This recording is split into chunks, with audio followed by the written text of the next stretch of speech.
Shalom, senang sekali saya Pendeta Rubin Adi Abraham bisa menjumpai Anda dalam ibadah ini dan saya berdoa supaya saudara selalu cinta kepada Tuhan Yesus, berkobar-kobar dengan api Roh Kudus dan rindu hidup taat kepada firman, maka berkat Allah jasmani dan rohani akan dilimpahkan dalam hidup saudara. Haleluya. Hari ini saya akan menyampaikan firman dengan judul Membuang Penghambat Berkat. Mari kita baca firman Tuhan yang terambil dari Yakobus 4 ayat 1-6 yang berbunyi demikian. Dari manakah datangnya sengketa dan pertengkaran di antara kamu? Bukankah datangnya dari hawa nafsumu yang saling berjuang di dalam tubuhmu? Kamu mengingini sesuatu tetapi kamu tidak memperolehnya. Lalu kamu membunuh, kamu iri hati tetapi kamu tidak mencapai tujuanmu. Lalu kamu bertengkar dan kamu berkelahi. Kamu tidak memperoleh apa-apa karena kamu tidak berdoa.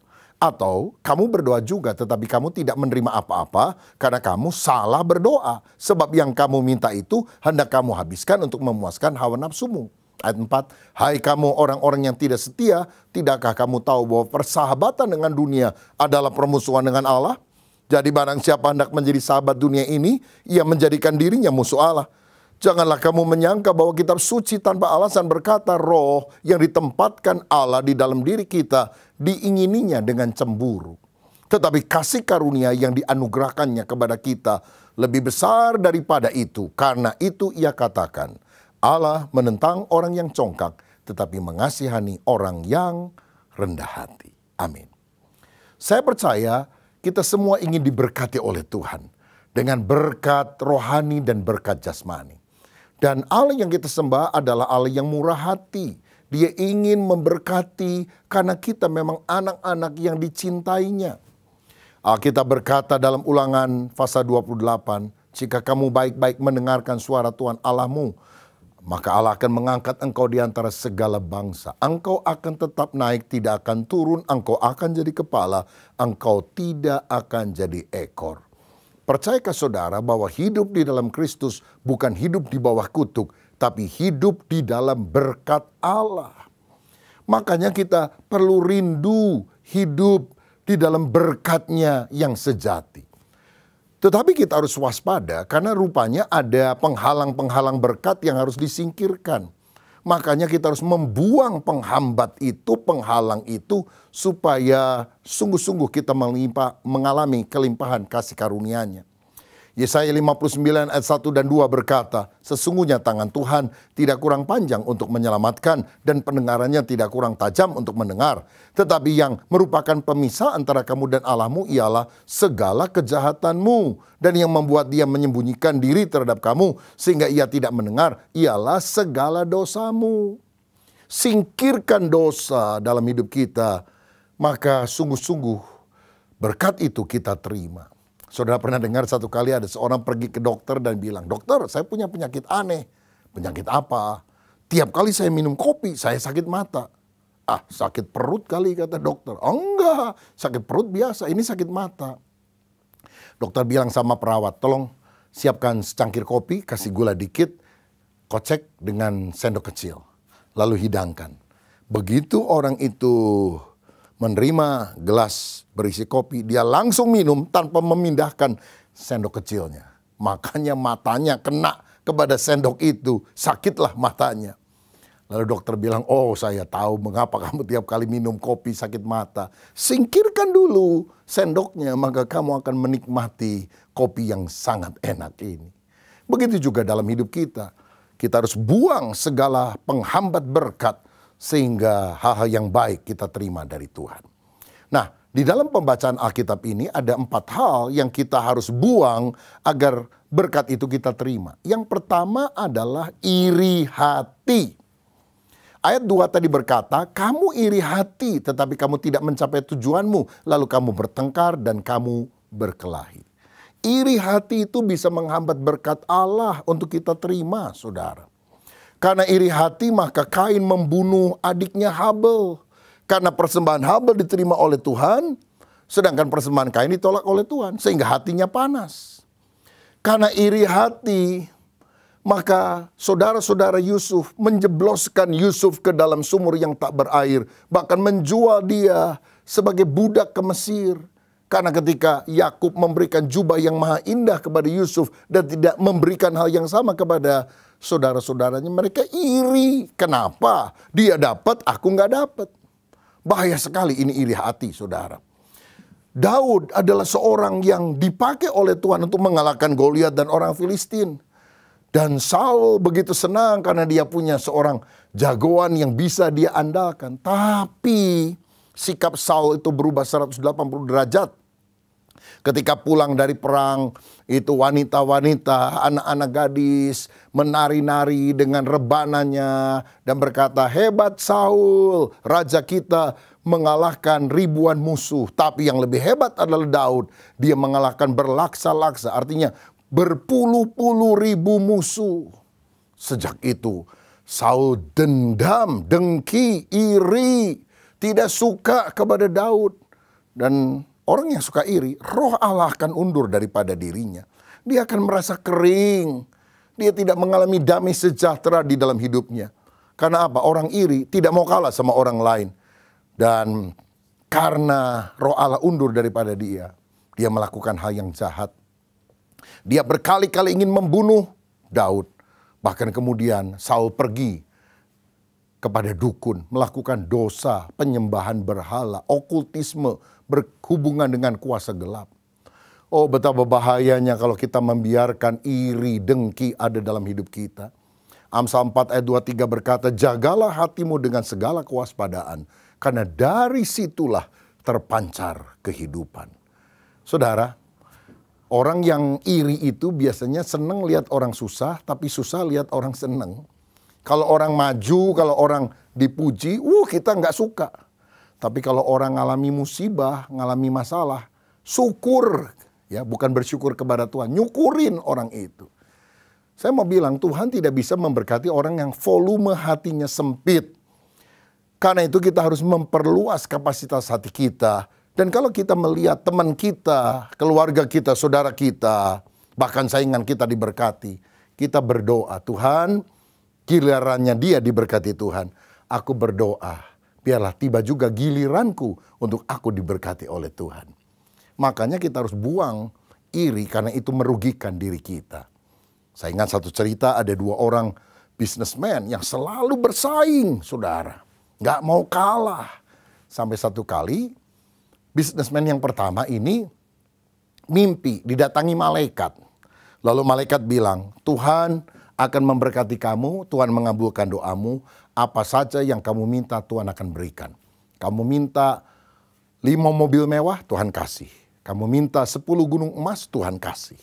Tapi ada syaratnya, Tuhan akan kasih 2 kali lipat kepada sainganmu. Kalau kamu minta 10 gunung emas, sainganmu dapat 20 gunung emas. Oke, sekarang kamu mau minta apa?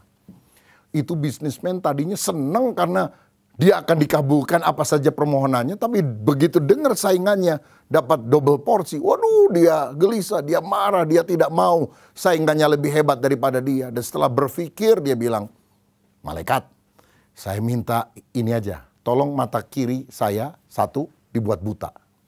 Sampai malaikatnya bilang, loh kamu itu disuruh minta berkat, bukan minta sakit, bukan disuruh minta musibah. Iya, saya tahu malaikat, tapi saya nggak rela saingan saya diberkati double porsi. Makanya bikin mata saya 1 buta, dia dapat double porsi. Dua-duanya matanya buta. Waduh, saudara, celaka sekali kalau orang itu sudah dikuasai oleh iri dengki.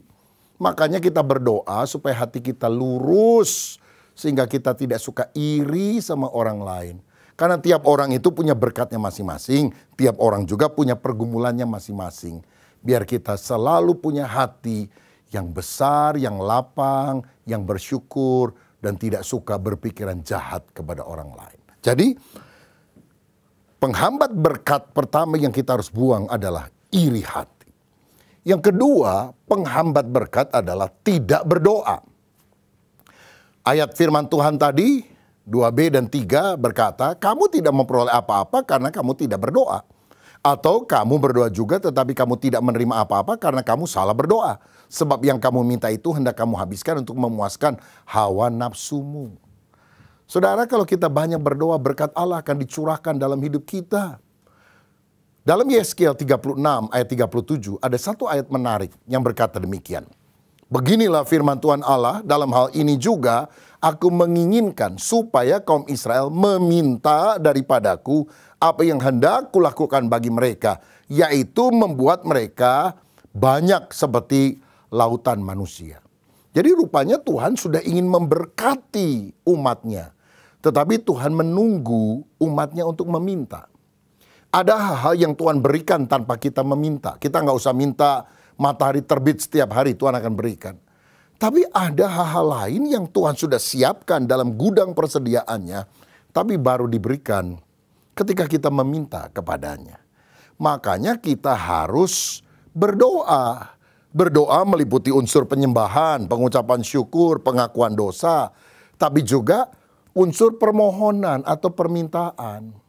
Matius 7 ayat 7 berkata, mintalah maka itu akan diberikan kepadamu. Carilah maka kamu akan mendapat. Ketuklah maka pintu akan dibuka bagimu.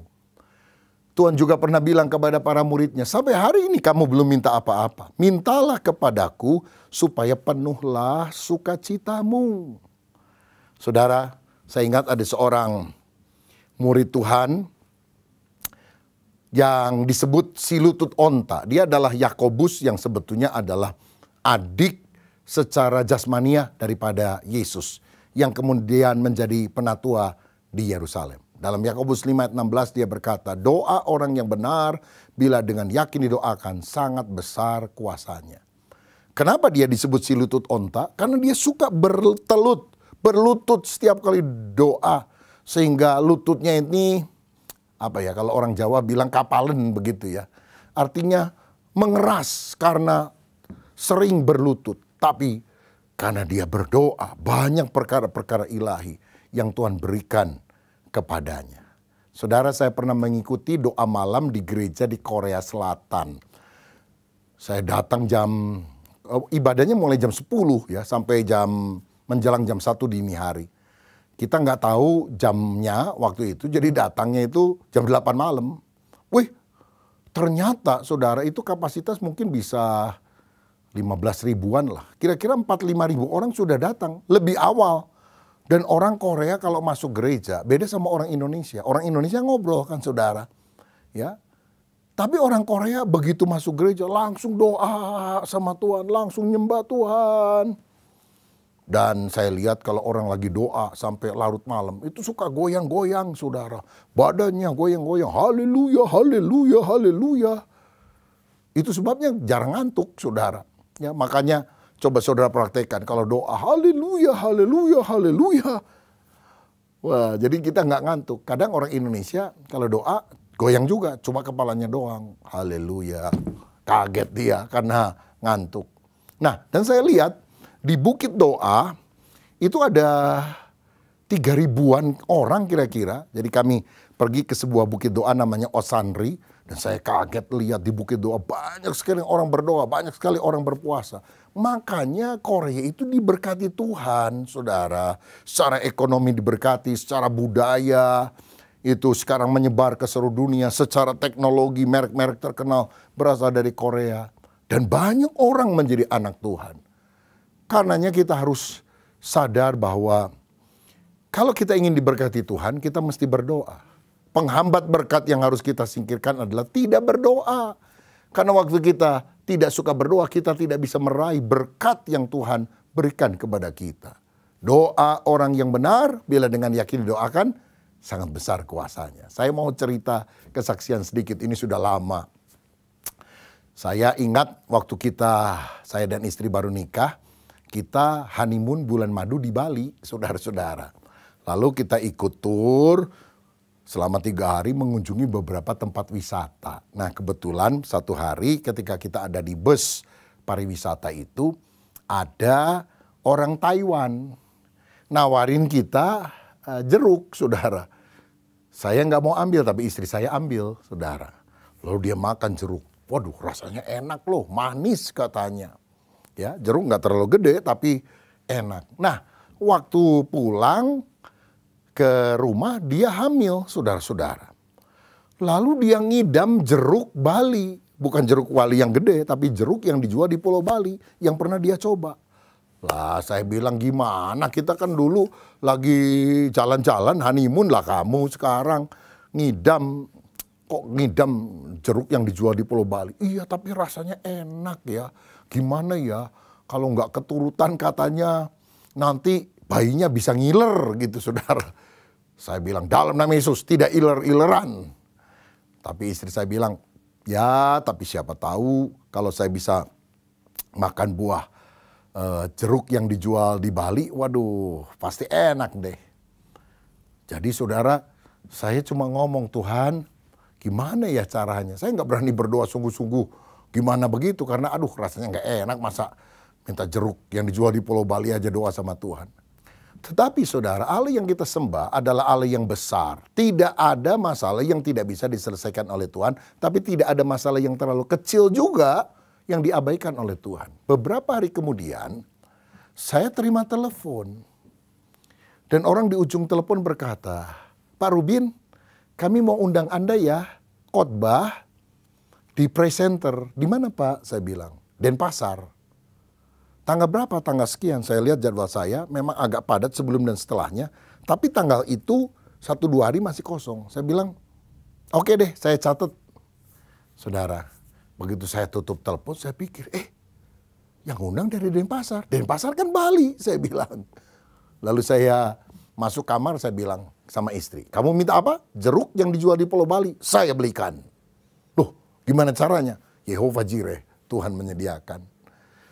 Saya terbang ke Bali, sampai sore, melayani malam. Besoknya sudah kembali lagi, saudara-saudara. Tapi saya tidak lupa membawa oleh-oleh jeruk yang dijual di Pulau Bali. Saya tahu pergumulan kita beda. Tapi kalau saudara berdoa, engkau akan terima berkat. Yang menghambat berkat Allah mengalir adalah karena kita tidak suka berdoa. Berdoalah, karena berkat Allah akan dicurahkan dalam hidup saudara. Yang ketiga sekarang, apa yang menyebabkan berkat Allah terhambat? Hal yang kita harus buang tentunya, yaitu persahabatan dengan dunia. Ayat 4 dan 5 berkata, hai kamu orang-orang yang tidak setia, tidakkah kamu tahu bahwa persahabatan dengan dunia adalah permusuhan dengan Allah? Jadi barang siapa hendak menjadi sahabat dunia ini, ia menjadikan dirinya musuh Allah. Janganlah kamu menyangka bahwa kitab suci tanpa alasan berkata, roh yang ditempatkan Allah di dalam diri kita, diingininya dengan cemburu. Persahabatan dengan dunia itu sesuatu yang bahaya. Dunia di sini adalah lingkungan yang nilai-nilainya tidak cocok dengan firman Tuhan. Saudara, arus sekularisme itu harus diwaspadai. Karena banyak orang masih menyebut diri Kristen, datang ke gereja, masih ibadah, tapi hatinya menjauh dari Tuhan. Masih Kristen, tapi KTP Kristen tanpa pertobatan. Di gereja alim, di luar gereja lalim, di gereja berdoa, di luar gereja berdosa, di gereja saleh, di luar gereja salah, di gereja Alkitab, di luar gereja alkohol.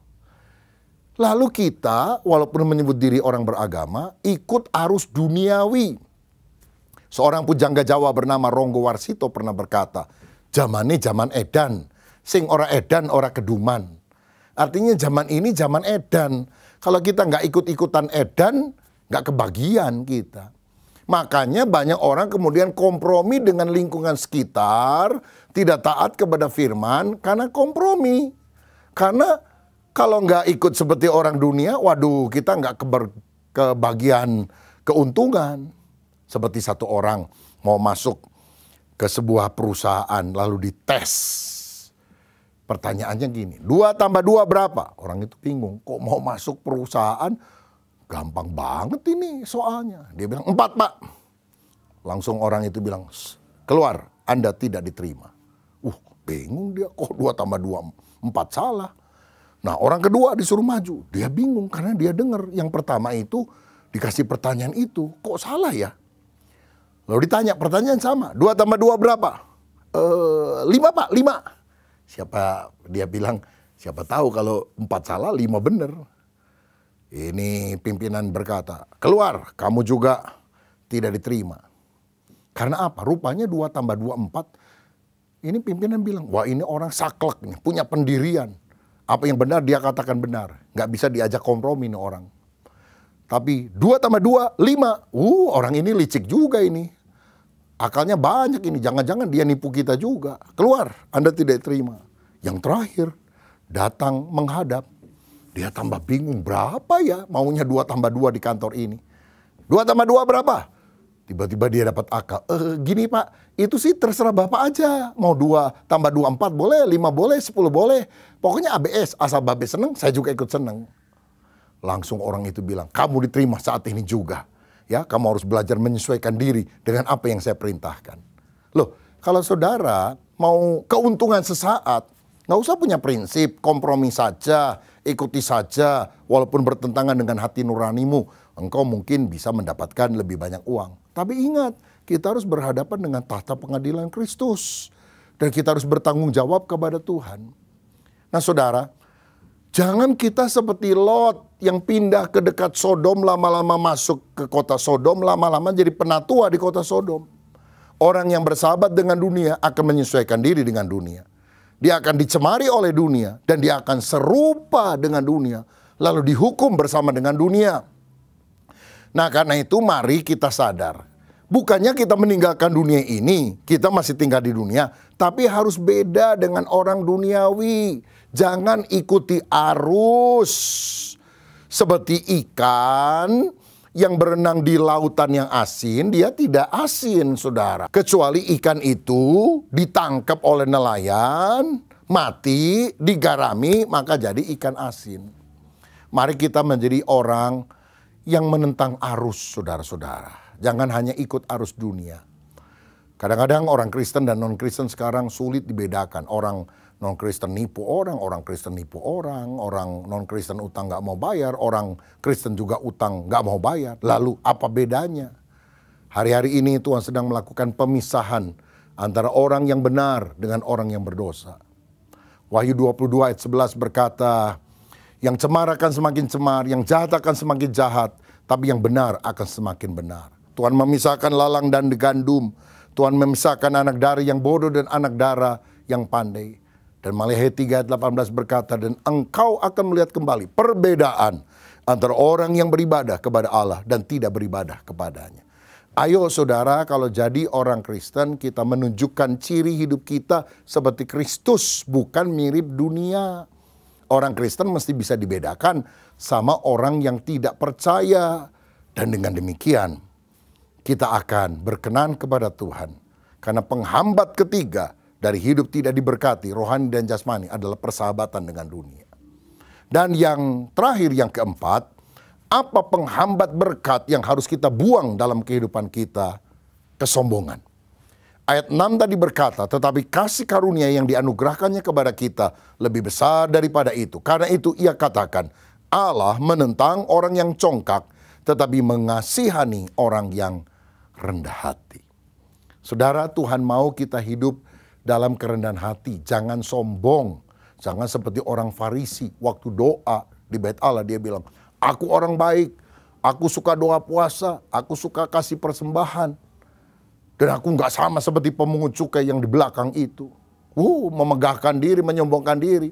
Pada pemungut cukai itu saudara, memukul dadanya dia bilang, Tuhan ampunilah saya orang berdosa. Siapa yang pulang dan dibenarkan? Bukan Farisi sombong, tapi pemungut cukai yang sadar akan dosa dan minta diampuni oleh Tuhan. Allah menentang orang yang sombong. Dr. Billy Graham, penginjil terkenal abad 20 pernah berkata, pada saat aku mulai sombong, pada saat yang sama aku mulai tidak dipakai oleh Tuhan. Saudara tahu dosa yang paling dibenci Tuhan? Kesombongan. Karena sombong, Lucifer, malaikat penyembah Tuhan, berubah menjadi iblis. Karena dia pikir, loh aku kok nyembah-nyembah Tuhan? Mendingan aku aja yang disembah. Bayangkan, ciptaan ingin menjadi sang pencipta. Sombong untuk diri sendiri. Jadi setan dia saudara. Dan rupanya Lucifer juga kemudian mentransferkan kesombongan ini kepada manusia. Yaitu di Taman Eden.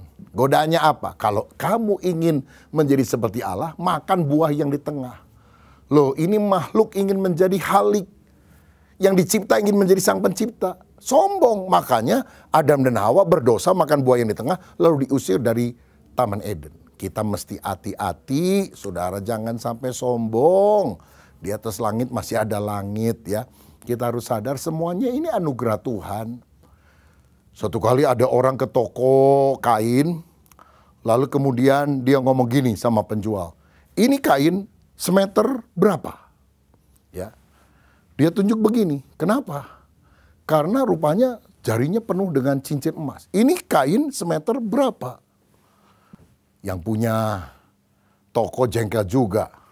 Lalu dia bilang, 500.000. Loh, kenapa dia ngomongnya begitu, saudara? Karena rupanya dia ingin tunjukin, jangan sombong ya, pakai cincin emas. Gigi saya, emas semuanya. Nah ini orang nggak mau kalah. Tapi ingat, semuanya itu anugerah. Yang sombong akan direndahkan oleh Tuhan. Seperti Nebukadnezar, Raja Babel. Oh, dia bilang, aku yang mendirikan Babel sebagai penguasa dunia, kerajaan yang paling hebat. Oh, otaknya digoyang 1 milimeter sama Tuhan. Namanya aja lupa, pulang ke rumah nggak inget. Dia masuk ke kandang hewan, saudara, makannya rumput, bukan makanan raja. Karena apa? Waduh, udah linglung. Dikasih makanan enak, dia geleng kepala, moh gitu. Makanya seperti kerbau, baru setelah dia bertobat, Tuhan pulihkan ingatannya. Oh saudaraku, mari kita hidup di dalam kerendahan hati, sehingga berkat Allah selalu mengalir. Ingat, air mengalir dari tempat yang tinggi ke tempat yang rendah. Begitu juga Tuhan selalu memberkati orang yang rendah hatinya, karena dialah yang akan menerima perkara-perkara yang baik dari Tuhan. Siapa di antara kita yang hari ini merasa ada sikap-sikap yang tidak berkenan kepada Tuhan, yang masih ada dalam hidup kita, dan tanpa engkau sadar itu menghambat berkat Allah rohani dan jasmani dalam hidupmu. Maukah saudara bertobat hari ini agar Tuhan menyucikan hatimu? Mari kita berdoa. Bapa, terima kasih untuk kebenaran firman-Mu. Jadikan kami orang yang berkenan kepada Tuhan, diberkati rohani jasmani. Kami harus menyingkirkan iri hati dalam hidup kami. Jadikan kami orang yang suka berdoa. Kemalasan kami dalam doa, tidak mau berdoa, biar kami buang dalam kehidupan kami. Kami juga tidak mau menjadi sahabat dunia, mengikuti gaya hidup orang-orang duniawi. Tapi makin hari kami mau belajar menjadi serupa seperti Yesus. Dan sadarkan kami hanya debu tanah biasa. Kalau kami ada seperti sekarang kami ada, itu semua adalah anugerah Tuhan. Yang harus ditinggikan, dimuliakan bukan diri kami, tapi Engkau. Dan kami percaya kalau kami rendah hati, tidak sombong, Tuhan akan memberkati kami. Hamba berdoa untuk setiap anak-anak-Mu yang menyaksikan acara ini dan berdoa bersama. Dalam nama Yesus, kiranya Kau luruskan sikap hati kami. Kami buang segala penghambat-penghambat berkat itu. Dan hari ini dalam nama Yesus, kami terima perkara-perkara yang indah yang berasal dari Tuhan. Demi nama Yesus kami berdoa dan mengucap syukur. Haleluya. Amin. Tuhan Yesus memberkati.